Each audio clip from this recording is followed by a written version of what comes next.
It is the next day and I'm at work, so happy Thursday, guys. I decided to do a voiceover on this. And this is me doing, for the first time, a DIY basket. I got this off of YouTube. And the first thing you need is a box. Now, I started tearing this box apart, being excited and not thinking. Whenever I'm doing a project, I need to slow down, pay attention, and think things through because a lot of times I don't. And I was cutting off things that I needed, like the flaps. The bottom flaps I needed. The top flap I didn't need. If I had kept the bottom flaps, I wouldn't have to attack the top flaps. But you learn as you go. So I did cut this video really short because you didn't need to see me doing this. I actually got this from a young girl off of YouTube that I would definitely give a shout out to, but she stole it from somebody else and did not give them credit, and I got a problem with that. And when I went on the other person's page to see, a lot of her stuff was similar to this person who's been doing these projects for years. So yeah, so let's get into it. So this is crazy. My mom wants this watering, my sinuses are draining, and they seem to always want to happen when I'm doing this. But anyway, I had to make some adjustments with this box because it didn't quite fit into the cubicle like I wanted to. I wanted the box to be a little lower. I didn't want it to stick out. I wanted the exposed rocks on my TV shelf to show. And I needed it a little lower, but the box was hanging off the side of the shelf. And I didn't want that. Excuse me, I do apologize. I didn't want that. So I had to go back and cut off a little bit of edges, inches, and so you see it here. And y'all, I could have just walked across the room and got my pen and markers, but I didn't. I just try to eyeball stuff, which is the worst thing I could ever do. This is just how I do it, y'all. This is how I do it. And it turns out okay. That box you see me pulling my movies and my old DVD VCR combo out of was the first one I made, but it was too big for the space. I wanted the rocks to show in the back, but I had to make sure the box could fit everything. And you'll see that box a little more. But yeah, so see, it had to fit the combo and all the movies. So this is what I was measuring up to. Instead of just doing the measurement with the movies, that's how I did the first time. I did the measurement with the movies and the combo, and it was just too big and bulky. So this is me trying to get it right this time. And the overhang was there. And you will see me, cutting away at the extra box so it won't have that hang. But it was crazy because after all that cutting, something I did not realize, which I wouldn't have, because this is my first time doing the project, I still had overhang, but you will see later on the video why.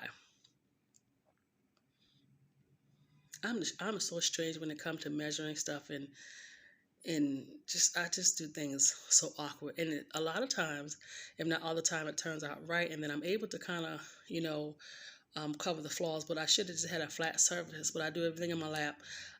Y'all, I'm just odd. Just work with me. So yeah, I'm getting it done. Don't ever in your life, I'm telling you now, all of the tape, all of Dollar Tree tape is trash. I don't care what I have taped, it is trash. Trash. That must be the reject tape that the company sells to the Dollar Tree, and I don't care the packaging tape, all the tapes. When I have to send out packages, when I have to mail out anything and I have to tape it, don't ever in your life use Dollar Tree tape. Ever. None of it works. None of it stick. It is horrible. I lied. I did get some years ago, some white electrical tape, and I still have it and it still works. But that was years ago. But now, and as a matter of fact, that white electrical tape, I don't think I've seen it in a while. So yeah, so don't know. If I see that white electrical tape, I would probably get some, but this tape was horrible. So pretty much what I was doing was just trying to put it together. I shouldn't have done this if I cut the flaps, but anyway, so I was trying to put it together so I can get a visual. And since the tape kept falling off, I had to go get reinforcement, which was some black electrical tape I got from, I think, Family Dollar. Now that tape, oh my gosh, that tape is the best. So whenever I do any project and I have to tape something up, first I'll do that. But what I'll do is when I get a piece, I'll cut it down the middle so I won't have to use so much because it is wide. It's strong and it holds. It's tight. It holds everything. I love it. I love it. I love it. So this is me right here, pretty much showing you that the box is done. I was not going to do a voiceover. I was going to talk to you guys, but then I decided to do the voiceover. And I was watching something on YouTube trying to turn it down because I didn't want the background noise. So yeah. me telling you something. I don't know what I was telling you, but the box is done, and taped and ready for the next thing. This is the paper. It's a job mailing paper. I had to keep looking at it because the glare, I couldn't see the glare through the camera, and I got it from the Dollar Tree. And it has some good sturdiness to it. All right, and this is just me pretty much unrolling it and cutting it. I would say the larger the project, use the whole roll and don't cut pieces off. Just do the whole roll, which I actually learned later. And all you're doing is you're folding it down. It doesn't have to. You fold big folds, you can do little folds. It doesn't matter. Just fold it down. And that's how I fold it down. And pretty much, even if you don't fold it and just roll it back up like how it rolled, you'll be fine. It's still going to work out. But I did wider strips. I didn't do skinnier strips because I like that thicker look. So depending on how wide you do it, you know, if you like that thicker look, yeah, if you want the skinnier look, that's going to require more, but it depends on your piece. So you just pretty much crease it. So you see me here just making sure it's nice and creased, which, you know, I'm a little extra, but yeah, just crease it. That's all I'm doing. And you can cut it, you can eyeball it, you can measure it. It is up to you on how you want to do it. There's no way. And if you like that piece, you can take that piece and lay it on the next section you're going to cut to get an exact match. It don't make a difference. After you get done, you're not going to be able to tell anyway. So just cut. But just make sure, because you have to do it in 3, count by 3 so it can be even. So, you know, you get what I'm saying. 3, 6, 9, 12, like that. So you won't have extra pieces, because I had one extra piece. And I'm just showing you unroll it and just crinkle it up. Crinkle it however you want to do it. Or just ball it up. It's going to get crinkled. So I was just showing it that way. Well, actually, that was just too much. I had just rather just take it and just ball it up and keep it pushing. That's it. Just open it up and ball it back up. If you got some kids, let them have a ball. They can help you out. But yeah, after a while, after balling all that up, my hands and the muscles started hurting. And that's pretty much what you do. And you unravel it.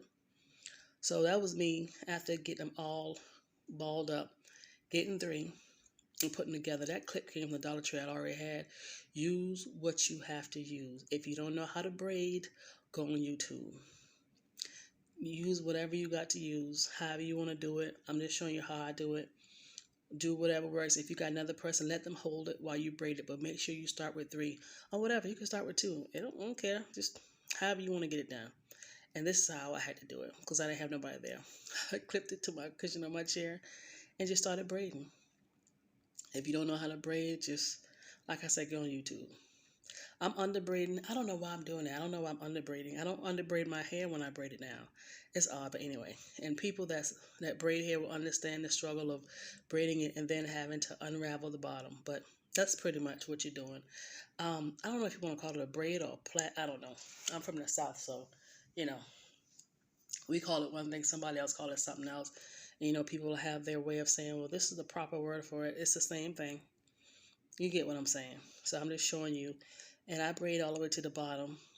And what was crazy was I didn't really pull on this, but the paper was strong enough, so I didn't tear nothing. But it wasn't even. I would figure it would be even. But I guess after, I don't know, the lengths are the same exact lengths. I don't know. But, you know, that would only happen to me. So, yep. I'm showing you what it looks like. And I was showing you that you could see the raw edges and how it would stick out. So I went back in to glue it down to get it to where I want it to be. This was perfect except for one thing. It was hanging over because the paper in the back was thicker, so it made it protrude off of the shelf. And this was my issue before I put it on. And I didn't think about this. Just like I said, this is my first time doing it. So let me give you a better view. You see what I'm saying? So yeah. So now I'm going back to the drawing board. I am going to keep it and use it for something else. But I have to make sure that I include the thickness of the paper this time, which I like the thickness. Or I may just do 2 instead of 3 strands. I don't know. But I will keep in mind that I need to get it done and not having up the shelf, but to get all my items in it. All right. So thanks for watching, and I will record the next one I do. Have a great day.